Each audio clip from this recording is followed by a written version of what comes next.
말씀은 우리 마태복음 5장 우리 1절부터 우리 12절까지 봅니다.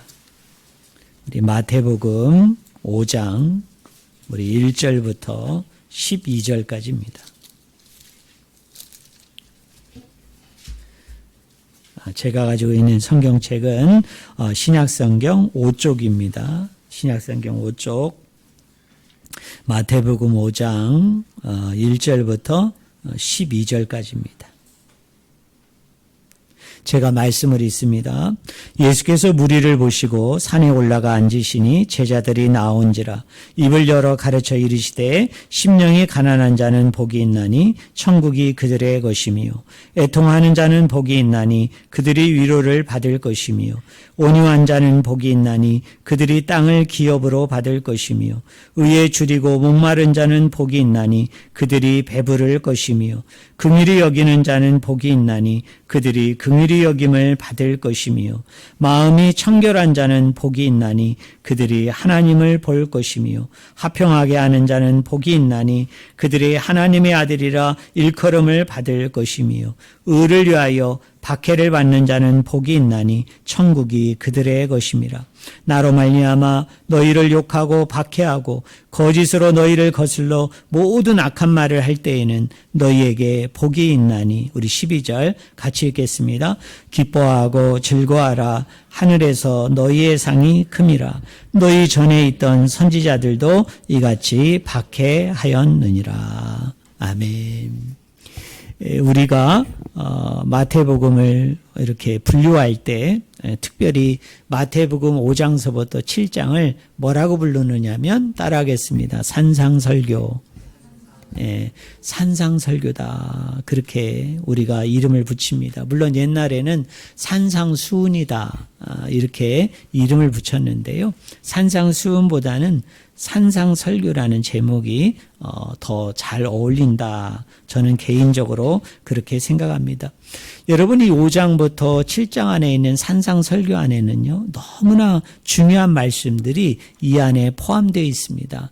여러분, 산상설교 안에 어떤 말씀이 들어가 있을까요? 5장과 7장 안에 주기도문이 들어가 있습니다. 예수님께서 제자들에게 너희는 이렇게 기도하라 그러면서 그 기도문을 가르쳐 주셨죠. 근데 그게 주기도문인데 이 산상설교 안에 주기도문이 들어가 있어요. 또 여러분이 산상설교 안에 뭐가 들어가 있습니까? 집 짓는 자의 비유가 들어가 있죠. 어떤 사람은 모래 위에 집을 짓고 어떤 사람은 반석 위에 집을 짓는다. 그런데 이제 비바람이 이렇게 거세게 몰아닥치다 보면 반석 위에 지은 집은 전혀 요동하지 않는데, 무너지지 않는데, 모래 위에 지은 집은 어떻다고요? 쓸려 내려간다. 무너져 내려간다. 그 비유가 여러분 집 짓는 자의 비유인데, 그 비유도 어디에 나오느냐 하면 이 5장부터 7장에 산상설교에 나옵니다. 또 오늘 저와 여러분이 집중적으로 나누고자 하는 팔복에 관한 말씀, 8가지 복에 관련된 말씀이 바로 이 산상수훈 안에 포함된 것을 우리가 알 수 있습니다. 특별히 우리가 마태복음을 보면요. 마태복음 4장 17절을 보면 이런 말씀이 있어요. 예수님께서 이제 하나님으로서 자신의 생애를 이제 본격적으로 시작을 하면서 첫 번째로 하신 말씀이 뭐냐면, 여러분 한번 따라해 보실래요? 회개하라. 천국이 왔다. 우리나라 성경은 회개하라, 천국이 가까이 왔다 이렇게 얘기하는데요.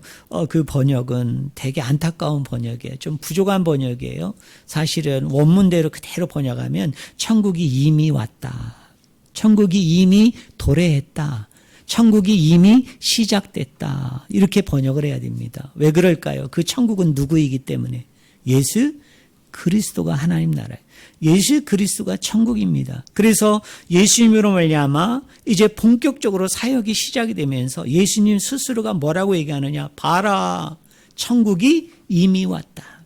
천국이 이미 도래했다. 천국이 이미 시작이 됐다라고 얘기하면서 예수님께서 자신의 사역의 첫 시작을 뭘로 엽니까?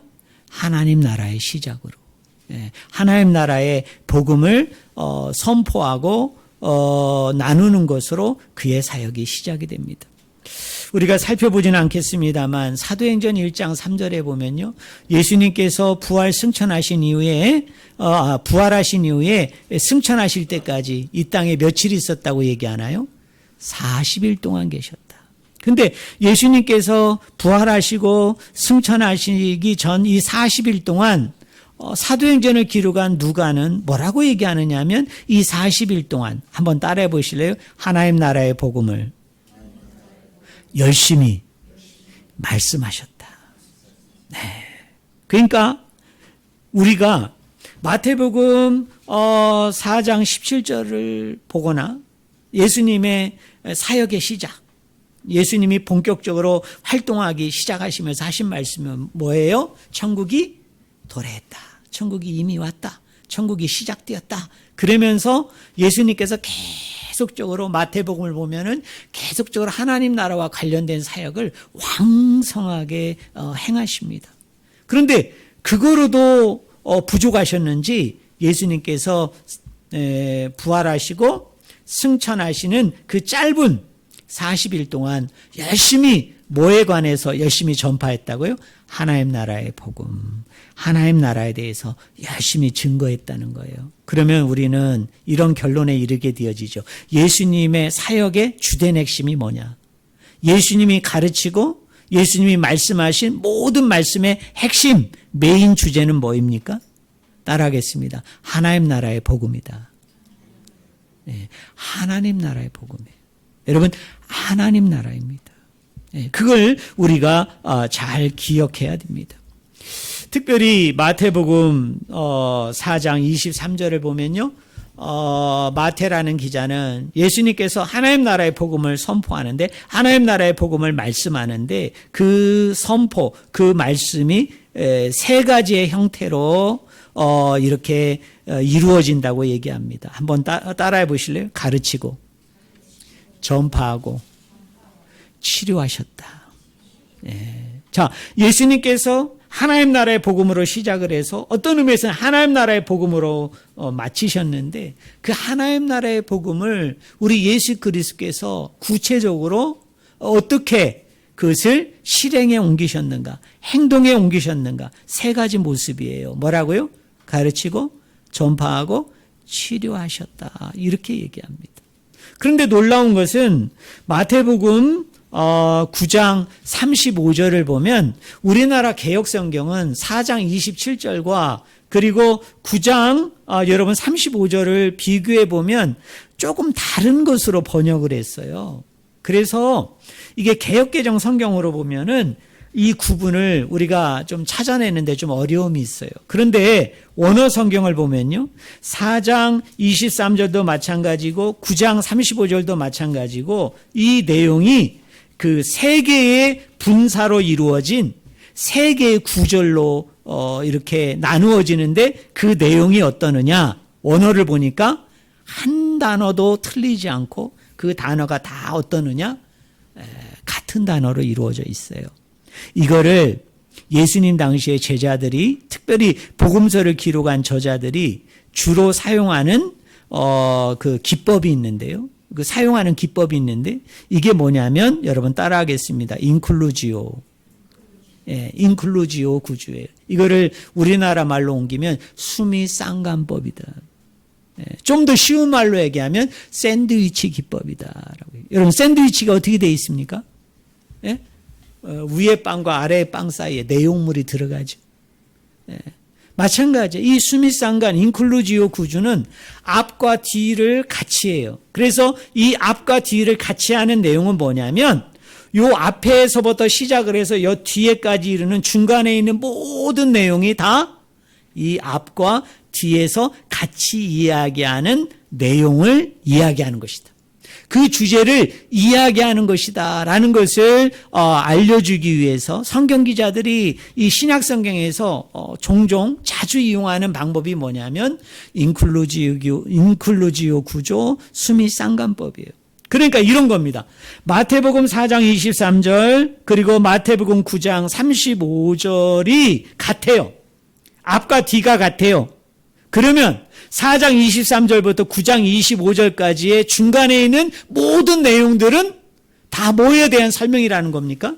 4장 25절과 9장 35절에서 이야기하고 있는 내용을 담고 있다는 거죠. 그 내용을 이야기하고 있다는 거예요. 이게 핵심 주제라는 거예요. 이게 핵심이 되는 내용이라는 거예요. 그게 뭐예요? 예수 그리스도가 하나님 나라를 시작하고 이제 본격적으로 하나님 나라에 관해서 예수님이 활동하실 때 세 가지로 활동하셨다고 그랬죠? 따라하겠습니다. 가르치고 전파하고 치료했다. 그러니까 이 중간에 나오는 내용이 뭡니까?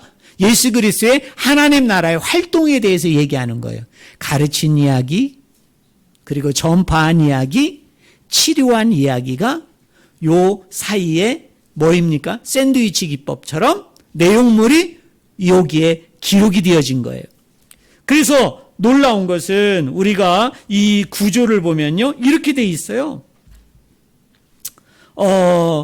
마태복음 5장부터 7장까지는 따라하겠습니다. 가르침.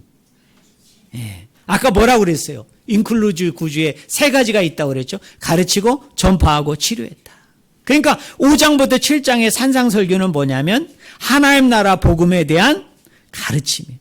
하나님 나라 복음에 대한 설교의 내용이 여기에 기록되어져 있는 것입니다. 그리고 마태복음 여러분 8장부터 여러분 9장까지는 뭐가 기록됐느냐면 예수 그리스도께서 뭐 하신 거? 치료하신 거. 치유하신 이야기가 나와요. 그래서 여기에 보면 무려 예수님이 행하신 10개의 기적 이야기가 여기에 다 이렇게 집중적으로 모아져 있습니다. 그래서 예수님의 그 하나님 나라 사역의 핵심의 세 가지 중에 가르치시고 뭐 하신 이야기, 치료하신 이야기가 어디에서부터 어디에까지 걸쳐서 쭉 설명하고 있다고요? 5장부터 7장까지. 그래서 5장부터 9장까지의 모든 내용은 그 핵심이 뭐다? 따라하겠습니다. 하나님 나라의 복음. 하나님 나라가 그 핵심이 된다는 것을 저는 우리 성도님들이 알기를 주님의 이름으로 축원을 드립니다. 그런데요, 여러분 이 팔복의 내용을 한번 보실래요? 팔복. 여러분 5장 3절에 보니까 5장 3절 우리 한번 말씀 한번 같이 읽어볼까요? 같이 읽겠습니다. 심령이 가난한 자는 복이 있나니 천국이 그들의 것이며입니다. 요거를 제가 원어대로 쉽게 여러분에게 이렇게 풀이할 수 있어요. 직역을 하면 이런 겁니다. 한번 따라해 보시래요. 영이 가난한 자는 행복합니다. 천국이 그들의 것이기 때문입니다. 이렇게 번역을 해야 맞아요. 영이 가난한 자는 행복합니다. 왜요? 하나님의 나라가, 하늘나라가 그들의 것이기 때문입니다. 그럼 마지막에 팔복은 어떻게 되어 있느냐? 여러분 10절 한번 보세요. 10절. 우리 10절 말씀 한번 같이 읽어볼까요? 같이 읽겠습니다. 의를 위하여 박해를 받는 자는 복이 있나니 천국이 그들의 것입니다. 이것도 원어대로 그대로 이렇게 번역을 할 수 있어요. 의를 위하여 박해를 받는 자는 행복합니다. 왜요? 하나님의 나라가, 하늘나라가 그들의 것이기 때문입니다. 자, 이 팔복도 인클루지오 구조죠. 그죠? 자, 영이 가난한 자는 행복합니다. 왜요? 하나님의 나라가 그들의 것이기 때문입니다. 자, 마지막 팔복도 이렇게 돼 있어요. 의를 위하여 박해를 받는 자는 행복합니다. 왜요? 하나님의 나라가, 하늘나라가 그들의 것이기 때문입니다. 그럼 우리 성도님들은 조금 아까 인클루지오 구조가 어떤 것인가를 알았으니까 여러분은 대뜸 여기서 캐치해야죠. 아, 팔복의 핵심 주제는, 팔복의 핵심 단어는 뭐이다? 하나님의 나라이구나. 하나님 나라의 복음을 이야기하는 거구나. 하나님 나라의 복에 관해서 설명하고 있는 것이 이 팔복에 관한 말씀이구나 라는 것을 저는 우리 성도님들이 발견을 해야 되는 거예요. 제가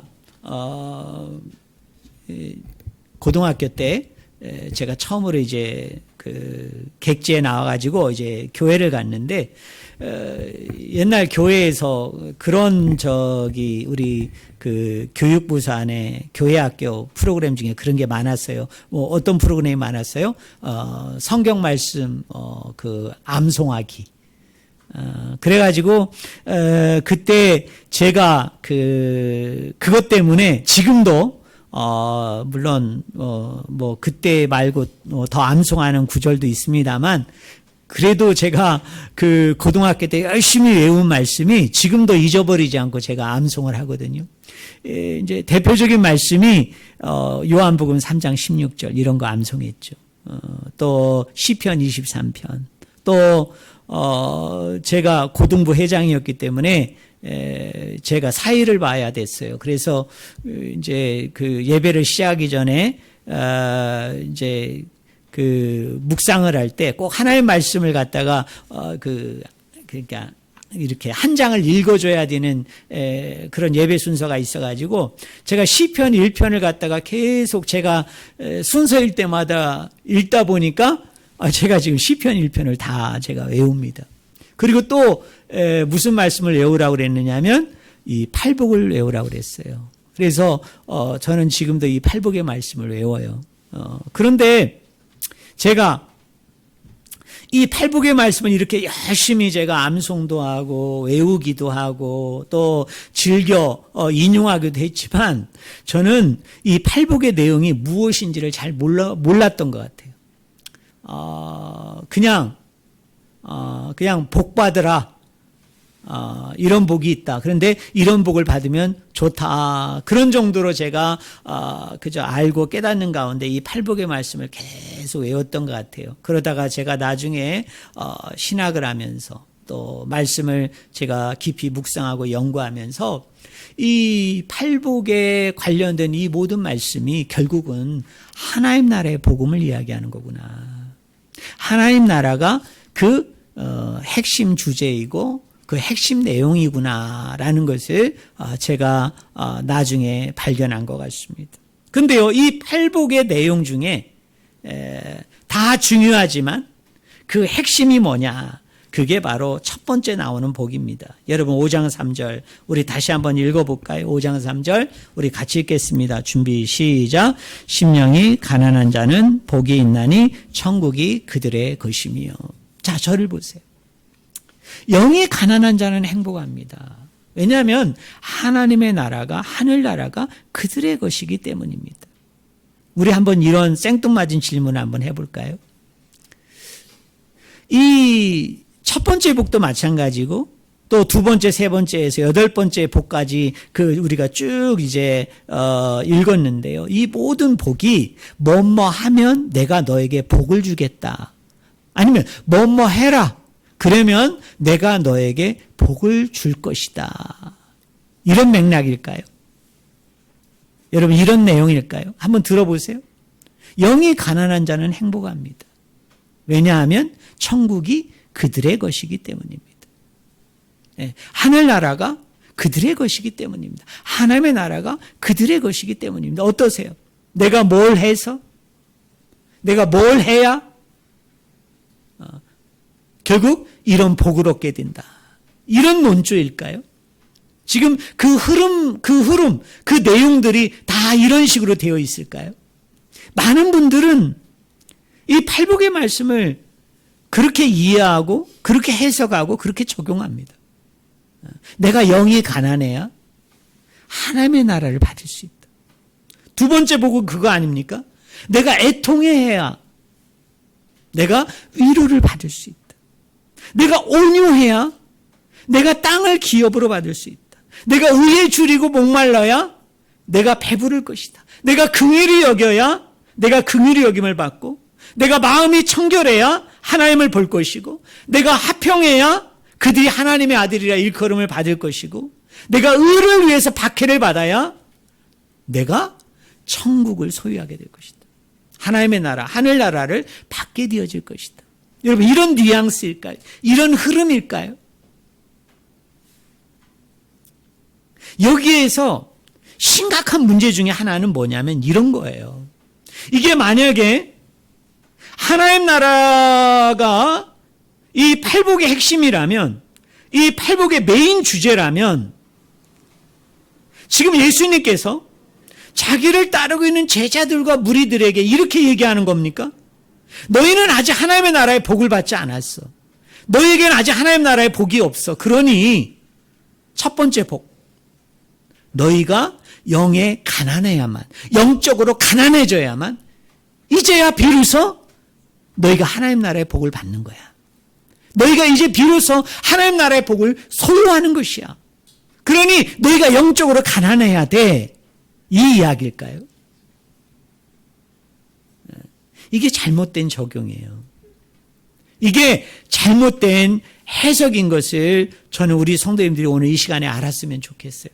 제가 아까 여러분에게 말씀드렸죠. 마태복음 4장 23절에 예수님께서 자신의 공생의 사역을 시작하면서 뭐라고 선포하셨어요? 회개하라. 천국이 어떻게 했다고요? 이미 왔다.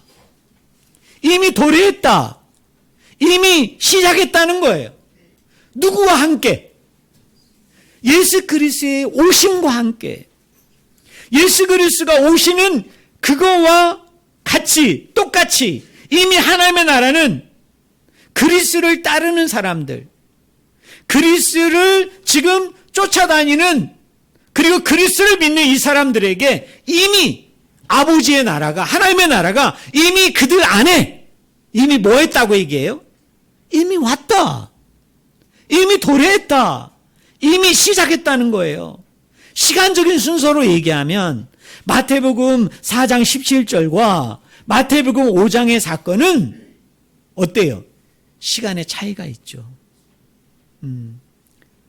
시간에 그 앞과 뒤가 있단 말이에요. 4장에서 하나님의 나라가 왔다, 시작됐다는 건 앞의 얘기고, 영이 가난한 자는 행복합니다. 왜냐하면 하나님의 나라가, 아버지의 나라가 그들의 것이기 때문입니다. 라고 얘기해요. 그러면 이 두 가지의 말씀을 우리가 어떻게 연결할 수 있을까요? 이미 우리는 하나님의 나라를 이미 가지고 있는 자예요. 이미 우리는 하나님의 나라에 이미 속해 있는 자입니다. 이미 하나님의 나라가 여러분 안에 이미 이르렀어요. 이미 여러분의 마음 가운데 이미 아버지의 나라가 이미 와 있어요. 그러면 이 팔복의 내용은 무엇입니까? 이미 아버지의 나라를 받은 사람이 그 받은 것으로 끝나서는 안 되고 그거보다 더 나은 것을 추구해야 된다는 거예요. 그거보다 더 나은 것을 어떻게 해야 됩니까? 소원하고 받아야 된다는 이야기예요. 여러분 이해되세요? 그러니까 뭘 해서 받으라는 게 아니라 이미 아버지의 나라는 이미 너희 안에 있고 이미 아버지의 나라는 이미 너희 안에 도래했어요. 이미 아버지의 나라는 여러분 안에 이미 와 있어요. 그런데 예수 그리스도께서 이미 아버지의 나라가 이미 도래하고 시작하고 이미 와 있는 그 사람들에게 왜 팔복의 말씀을 주시느냐면 이제 너희가 아버지의 나라가 와 있어요. 이미 아버지의 나라가 도래해서 뭐가 되어졌느냐면 네가 하나님의 백성이 되어졌다는 거예요. 하나님의 자녀가 되었다는 거예요. 하나님의 복받는 사람이 되어졌다는 거예요. 하나님의 시민이 되어졌다는 것입니다. 그러면 이제부터는 어떻게 해야 됩니까? 따라하겠습니다. 제자답게, 하나님의 백성답게 살아야죠. 살아야죠. 여러분 그걸 얘기하는 거예요.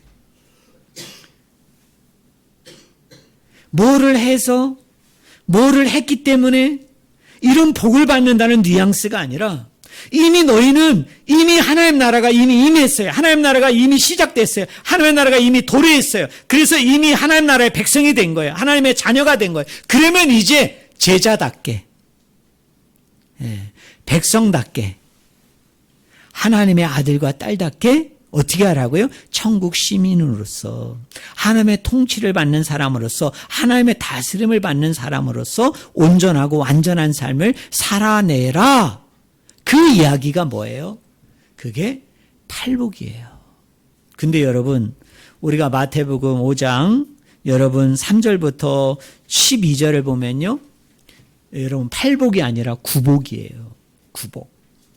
여러분 보세요. 10절에 의를 위하여 박해를 받는 자는 복이 있나니 천국이 그들의 것임이라. 여기서 팔복이 끝나요. 그런데 여기서 멈추지 않아요. 우리 11절 12절 한번 같이 읽어볼까요? 11절 12절 같이 읽겠습니다. 준비 시작. 나로 말미암아 너희를 욕하고 박해하고 거짓으로 너희를 거슬러 모든 악한 말을 할 때에는 너희에게 뭐가 있나니? 복이 있나니. 똑같은 구조잖아요. 여러분 거기 3절 보세요. 영이 가난한 자는 행복합니다. 근데 11절에는 뭐라고 얘기해요? 나로 말미암아 너희를 욕하고 박해하고 거짓으로 너희를 거슬러 모든 말을 할 때에는 너희는 행복합니다. 이렇게 얘기하는 거예요. 그리고 나서 뒤에 주어지는 걸 얘기하죠. 뭐라고 얘기해요? 기뻐하고 즐거워하라. 하늘에서 너희의 상이 뭐함이라? 큼이라. 어때요? 앞에 나오는 팔복의 구조와 11절과 12절에 나오는 구조가 달라요? 같아요? 같죠. 그래서 요사이 많은 성경학자들은 뭐라고 얘기하느냐? 팔복이 아니라 구복이라는 거예요. 근데 이게 팔복에서 그치지 않고 구복까지 가야만이 완성된 복이에요. 구복까지 가야만이 이게 온전한 복이에요. 왜 그래요? 10절과 11절과 12절에 보면요. 이렇게 얘기해요. 의를 위하여 박해를 받는 자. 너희를 욕하고 박해하고 거짓으로 너희를 거슬러 모든 악한 말을 할 때. 여러분 긍정적인 뉘앙스예요? 부정적인 뉘앙스예요? 부정적이죠. 어떤 분은 3절부터 9절까지는 은혜가 돼요. 은혜가 돼. 왜요? 영이 가난한 자는 복이 있나니 천국이 그들의 것이기 때문이고, 애통하는 자는 복이 있나니 위로를 받는데, 온유한 자는 땅을 기업으로 받는데, 의에 줄이고 목마른 자는 배부르대요. 긍휼히 여기는 자는 긍휼히 여긴대요. 마음이 청결한 자는 하나님을 본대요. 화평하게 하는 자는 하나님의 아들이라 일컬음을 받는데. 좋아요, 나빠요? 우리가 솔직한 말로 좋아요, 나빠요? 다 좋은 내용이죠. 그런데 10절, 11절, 12절에는 뭐라고 얘기해요? 더 길게, 더 세게 얘기합니다. 뭐라고요? 의를 위하여 박해를 받는 자는 복이. 너희를 욕하고 박해하고 거짓으로 너희를 거슬러 모든 말을 악할 때 너희에게 뭐가 있다고요? 복이 있다고 그래요. 많은 분들은 하나님이 주시는 복에서 10절과 11절과 12절에 나오는 복을 빼버려요. 이 구복에서 예수님께서 말씀하는 게 뭡니까? 핍박받는 자도 복이 있다. 너희를 욕하고 박해하는 그런 일을 당할 때, 또 모든 사람이 너희를 향해 거슬러서 악한 말을 너희에게 할 때, 그것도 뭐이다? 너희에게 뭐가 된다? 복이 된다. 이렇게 얘기해요. 저는 우리 성도님들이 이걸 놓치면 안 돼요. 이 하나님이 주시는 은혜, 하나님이 주시는 사랑은 우리가 세상 사람들처럼 항상 좋은 거, 항상 기쁜 거, 항상 즐거운 거, 항상 아름다운 것만 있는 게 아니에요. 하나님이 우리에게 주시는 복 중에는 고난도 있습니다. 어려움도 있어요. 시험도 있어요. 환난도 있어요. 미움받는 것도 있어요. 멸시받고 천대받고 조롱받는 것도 있습니다. 우린 그걸 절대로 놓치면 안 돼요. 그러니까 많은 분들이 이거를 무시하고 이 앞에 있는 복만을 생각을 하니까 예수 잘 믿다가 이 앞에 있는 복을 받으면 마치 신나듯이 신앙생활 하죠. 그죠? 신나듯이 믿음 생활해요. 그러다가 뭐가 오면 고난이 오고 힘든 일이 오고 어려운 일이 오고 박해가 오고 조롱이 오고 멸시가 오고 천대가 오면 어떻게 됩니까? 아유, 나 예수 못 믿겠네. 예수님 없는 것 같아. 아니, 예수님이 나 사랑하지 않는 것 같아. 그러면서 어떻게 합니까? 신앙을 등지고 세상으로 떠나고 시험 들어서 우울해하고 힘들어하고 괴로워하고 아파하는 게 우리의 모습이에요. 그러나 성경은 우리에게 이렇게 얘기합니다. 1복부터 7복까지도 복이지만 절대로 너희가 잊지 말아야 될 것은 8복과 9복의 복도 있다. 박해받고 핍박받고 욕하고 누군가가 너에게 악한 말을 할 때도 너희가 그것을 복으로 여겨서 그거를 뭐 할 때? 기뻐할 때. 그걸 너희들이 즐거워할 때, 감사할 때, 그때 하나님께서 뭐예요? 더 큰 상으로 더 큰 은혜로 하나님 너희들과 함께 해주실 것이라는 것을 절대 잊어버리지 않는 저와 여러분이 되기를 주님의 이름으로 간절히 축원을 드립니다. 그러면서요, 우리가 읽지는 않았습니다만 13절부터 16절에 보면요, 이 팔복과 이 구복을 사는 이제 우리가 이제 하나님 나라를 받은 자로서, 하나님 나라의 복을 이미 소유한 자로서, 우리가 더 나은 복, 그리고 앞으로 궁극적으로 완성이 되고 성취되어질 그 하나님 나라의 복, 하늘나라의 복을 우리가 지향하고 추구하면서 나아가야 되는데, 이 8가지의 복, 이 9가지의 복 받은 자로서 우리가 더 나은 복을 향해서 추구하고 지향하고 나아가는 데 있어서 그 삶의 내용이 되는 것을 딱 2단어로 예수님이 압축을 합니다. 그게 뭐냐면, 따라하겠습니다. 소금이다. 네, 따라하겠습니다. 소금이다. 빛이다. 네. 여러분 좀 이상하지 않아요? 여러분들은 지금까지 이 소금과 빛에 대한 이 이야기를 뭘로 여러분은 이해했습니까? 소금이 되라, 빛이 되라, 이렇게 들었을 거예요. 너희는 소금이 돼야 된다. 너희는 세상의 소금이 돼야 되고 너희는 세상의 빛이 돼야 된다. 이렇게 들으셨을 거예요. 그런데 아니에요. 이 성경은 우리에게 뭐라고 얘기하냐면, 따라하겠습니다. 너희는 세상의 소금이다. 따라하겠습니다. 너희는 세상의 빛이다. 그게 맞아요. 뭔것이 되라, 뭔것이 되어야 된다, 그 얘기가 아니라 너희는 세상의 소금이고 너희는 세상의 빛이라는 거예요. 여러분, 우리 한번 생각해 봐요. 내가 소금이 아닌데 내가 소금이 될 수 있나요? 여러분, 내가 빛이 아닌데 내가 빛이 될 수 있습니까? 아니죠. 쉽게 얘기하면 여러분이 설탕이란 말이에요. 근데 만약에 예수님께서 이 설탕 보고 이렇게 명령했다면 얼마나 힘들겠어요. 너 설탕 이제 그만. 너 뭐 되라고요? 너 소금이 되라. 이게 가능해요, 불가능해요? 예? 또 여러분들 중에는 또 이렇게 얘기했죠. 우리는 불가능하지만 하나님은 가능합니다.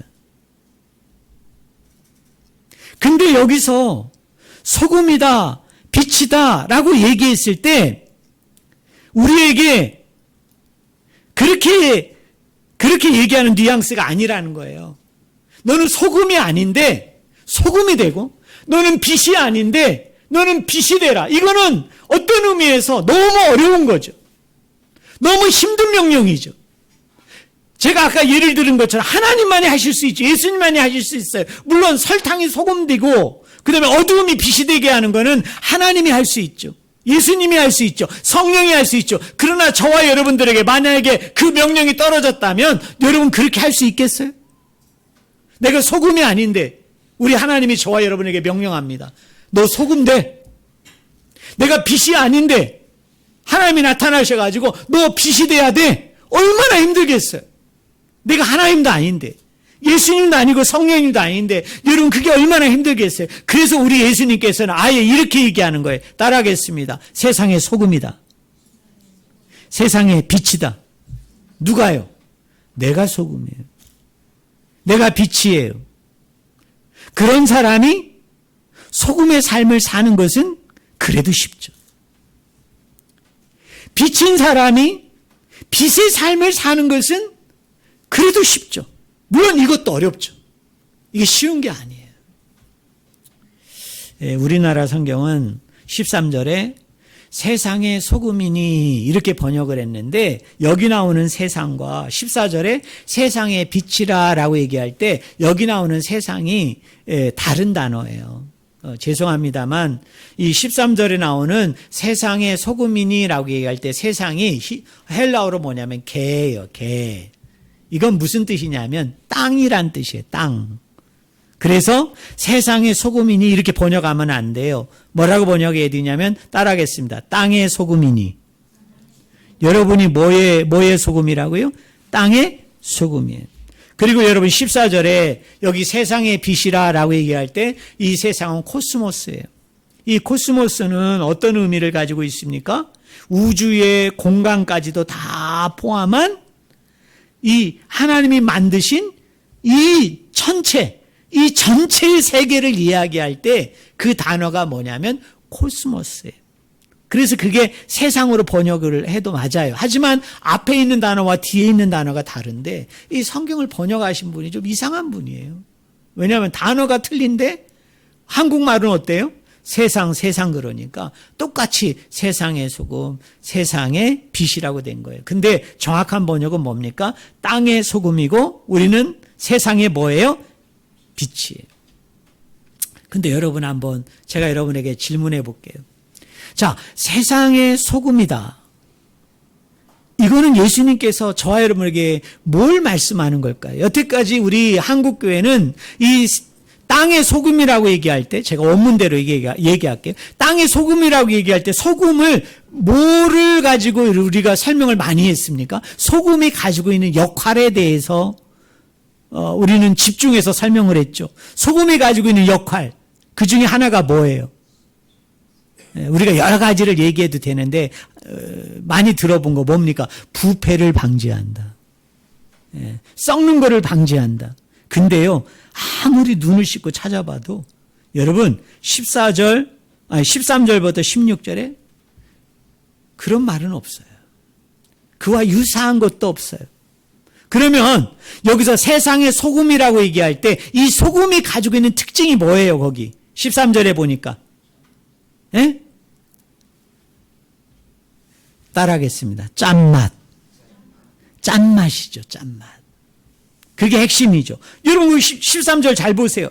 너희는 땅의 소금이니 소금이 만일 그 맛을 잃으면 무엇으로 짜게 하리요? 후에는 아무 쓸데없어 다만 밖에 버려져 사람에게 밟힐 뿐이니라. 이 소금은 뭐와 관련이 있습니까? 맛. 소금의 맛이 무슨 맛이에요? 짠맛이에요. 그러면 여러분 이런 질문 해볼까요? 왜 하필이면 소금입니까? 여러분들이 더 좋아하는 거 있잖아요. 너는 땅의 설탕이니. 무엇을 잃어버리면? 설탕으로서 단맛을 잃어버리면 밖에 버려 밟힐 뿐이라. 그 말이 더 좋잖아요. 여러분 설탕이 좋아요? 소금이 좋아요? 물론 여기서 우리가 투표하자는 얘기는 아니고요. 어떤 분은 아유 소금이 좋죠. 소금이 얼마나 귀한 것인데 이렇게 얘기하면 할 말이 없어요. 그러면 여러분 왜 소금입니까? 왜 소금을 얘기했을까요? 왜 짠맛을 얘기했을까요? 변하지 않으니까. 네, 좋아요. 그거보다 제가 여러분에게 나누고자 하는 건 뭐냐면 소금만이 짠맛을 낼 수 있습니다. 어떤 물체도 어떤 용액도 소금이 아니면 짠맛을 낼 수가 없어요. 여러분 중에 그런 분이 계시죠. 목사님이 모르는 얘기 하지 마세요. 간장도 짠데. 여러분 간장 그 다음에 또 어떤 분이 이렇게 얘기하죠. 목사님 무슨 얘기예요. 바닷물도 짠데. 근데 간장 왜 짜요? 소금이 들어가서 짠 거예요. 여러분 바닷물 왜 짭니까? 소금이 들어가서 짜죠. 어떤 물질도 스스로 짠 건 없어요. 우리 한번 예를 들어볼까요? 단 거. 여러분 이 세상에는 물체로 얘기하면 단 게 너무나 많아요. 뭐가 답니까? 꿀도 달아요. 과일도 달아요. 사탕수수도 달아요. 여러분 저 옛날에 시골에 옥수수 따고 옥수수 때 이렇게 벗겨가지고 그 속에 있는 거 이렇게 먹으면 달아요, 써요, 쉬어요. 여러분 달잖아요. 못 살았을 때 단맛이 먹고 싶으면 그 옥수수 때 꺾어가지고 그거 벗겨가지고 먹다가 잘못 이거 벗기다 보면 어떻게 됩니까? 손 베고 여기 입술 베고. 저 그러면서 자랐어요. 여러분 단맛 내는 거 많습니다. 신맛. 신 거 뭐가 있습니까? 식초도 시고 또 과일 중에도 레몬 같은 거 그죠? 쉽니다. 근데 여러분 그거 아세요? 짠맛을 내는 것은 그거를 그냥 자연맛 그대로 얘기한다면 짠맛을 내는 건 소금밖에 없어요. 물론 인공으로 뭘 만들면 지금은 과학이 발달돼 가지고 여러분 짠맛을 낼 수 있죠. 하지만 우리가 자연적으로 얘기했을 때 여러분 짠맛을 내는 건 유일하게 뭐예요? 소금이에요. 그래서 예수님께서 너는 땅의 소금이다. 그 이야기는 뭡니까?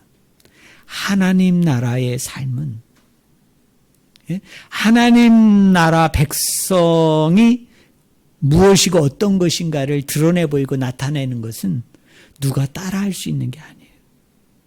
어떤 것이 그것을 대신하고 어떤 것이 그것을 바꿀 수 있는 게 아니에요. 그 하나님 나라의 삶은 하나님 나라 백성만이 어떻게 할 수 있는 거예요? 낼 수 있는 거예요.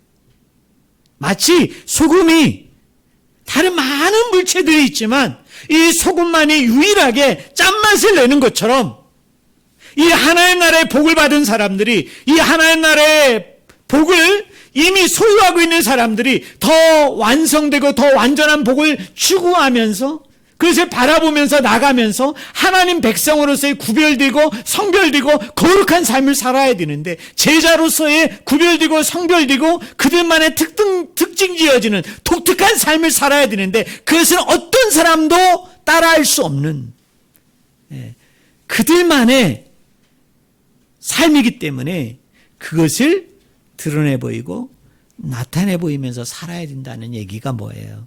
그게 땅의 소금이에요. 우리 마지막으로요. 14절에 너희는 세상에 뭐이라? 빛이라 그랬어요. 빛이라. 빛은요. 어두움과 같이 있을 수 있나요? 없나요? 없어요. 어두움에 빛이 비치면 당연히 마땅한 결과가 뭐죠? 어둠이 어떻게 됩니까? 어둠이 사라지죠. 여러분 어둠이 없어져요. 그런데 중요한 것은 이 빛은 어디서부터 옵니까? 이게 중요한 거예요. 이 빛은 어디서부터 와요? 하나님으로부터 옵니다. 이 빛은 예수님으로부터 옵니다. 우리가 말씀을 찾아 읽지는 않겠습니다만 여러분 여기 요한일서 1장 5절에 보면 이런 말씀이 있어요. 하나님은 빛이고 어두움이 조금도 없다. 하나님 뭐라고요? 빛이시라고 얘기해요. 여러분 요한복음 8장 12절에 보면 예수님이 이렇게 얘기했어요. 한번 따라해 보실래요? 내가 그 세상의 빛이니. 그러니까 누구와 누가 빛입니까? 하나님이 빛이고 예수님이 빛이에요. 자, 너희가 세상의 빛이어서 어둠을 밝혀야 된다라고 얘기할 때 그 빛은 내가 되는 게 아니에요. 그 빛은 내가 만들 수 있는 것도 아니고 내가 어떻게 해낼 수 있는 것도 아닙니다. 그 빛의 삶은 내가 철저하게 아버지에게 받아야 돼요. 예수님에게 받아야 돼요. 왜? 예수님과 하나님이 모이시기 때문에 빛이신 거예요.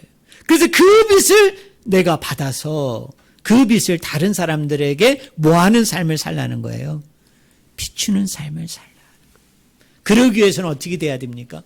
내가 먼저 그 빛을 받음을 통해 내 안에 있는 어둠들이 다 사라져야죠. 다 없어져. 그래서 그 빛을 또 다른 사람들에게 비춤을 통해서 그 사람의 어두움이 드러나게 되고 그 사람의 어두움이 물러가도록 그런 삶을 살아내는 것이 뭡니까? 그게 하나님 나라의 백성의 삶이라고 성경은 저와 여러분에게 말씀합니다. 결론적으로 이야기합니다. 이 팔복에 관한 말씀은 너희가 뭐를 하면 아니면 무엇을 해서 내가 너에게 복을 준다는 게 아닙니다. 왜냐하면 이 복은 하나님 나라의 복이기 때문에 그런 거예요. 이 복은 하늘나라의 복이기 때문에 그런 겁니다.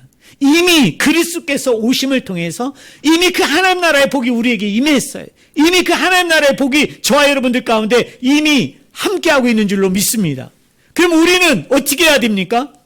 이 복을 소유한 자로서 더 완성이 되고 더 완전케 되어질 장차 이루어지게 되어질 그 복을 추구하면서 그 복을 바라보면서 우리는 이미 하나님 나라의 복을 받은 자고 이미 하나님 나라를 소유한 자이기 때문에 아버지의 자녀가 된 거예요. 하나님 나라의 백성이 된 거예요. 제자가 되어진 거예요. 그래서 멀리 그 하나님 나라의 온전함과 완전함을 우리는 지향하고 추구해 나가는 가운데 우리는 이 땅 안에서 하나님 나라 백성으로서의 삶을 살아야 돼요. 하나님 나라의 자녀로서의 삶을 살아야 된다는 거예요. 그것이 팔복이고 그것이 산상수훈의 내용이에요. 근데 중요한 건 뭐냐면 이 모든 것을 예수님은 두 단어로 표현한 거예요. 너희는 땅의 뭐이고 소금이고 너희는 세상의 뭐이다? 빛이다고 얘기했어요. 소금은 맛을 내야 돼. 짠맛을 내야 돼. 소금만이 낼 수 있는 맛이에요. 사랑하는 성도 여러분, 우리가 하나님 나라의 백성으로 하나님의 자녀로 하나님의 제자로 이 땅 안에서 하나님 나라의 복을 받은 자고 또 앞으로 완성이 되고 궁극적으로 성취되어질 그 하나님 나라의 복을 지향하고 추구하면서 살아가는 우리가 살아내야 되는 삶이 뭐냐? 하나님 백성의 삶이고 하나님 제자의 삶이고 하나님 자녀의 삶인데 그것은 누가 따라할 수도 누가 대신할 수도 없는 거예요. 우리들만이 가지고 있는 여러분들을 특징 지어주는 그런 삶이기 때문에 그 삶을 통해서 어떻게 돼야 됩니까? 다른 사람들에게 그것을 드러내 보이고 나타내 보여야 되는 거예요. 또 하나는 뭐예요? 빛의 삶을 살아야 되는데 그 빛은 내가 만드는 게 아니에요. 내가 힘쓰고 노력하고 애써서 만들어지는 게 아니에요. 누구로부터 받아야 됩니까? 빛이신 하나님, 빛이신 예수님께 받아서 어떻게 해야 돼요? 내가 그 빛의 전달자로서 통로로서 다른 사람의 어두움을 환하게 밝힐 수 있는 그런 광명체로서 하나님 나라를 드러내 보이고 하나님 나라를 선포하는 그래서 여러분 이미 하나님 나라의 복을 받았지만 더 나은 복을 추구하고 더 나은 복을 지향하라고 그랬으니까 저는 2025년도에 여러분이 나는 그런 복이 없어서 하나님 나라의 복을 내가 소유하는 사람이 아니라 나는 하나님 나라의 복을 이미 소유했지만 그러나 하나님이 더 나은 복을 주시고 더 완전하고 온전한 복을 주신다고 하였으니 소금과 빛된 온전한 하나님 나라 백성으로서의 삶을 잘 영위함을 통해서 하나님 앞에 더 나은 복, 더 완성되고 더 큰 복을 받아 누리는 복되고 귀한 한 해를 2025년도에 보내는 저와 여러분이 되기를 주님의 이름으로 간절히 축원을 드립니다. 기도하겠습니다. 하나님 아버지, 2024년도도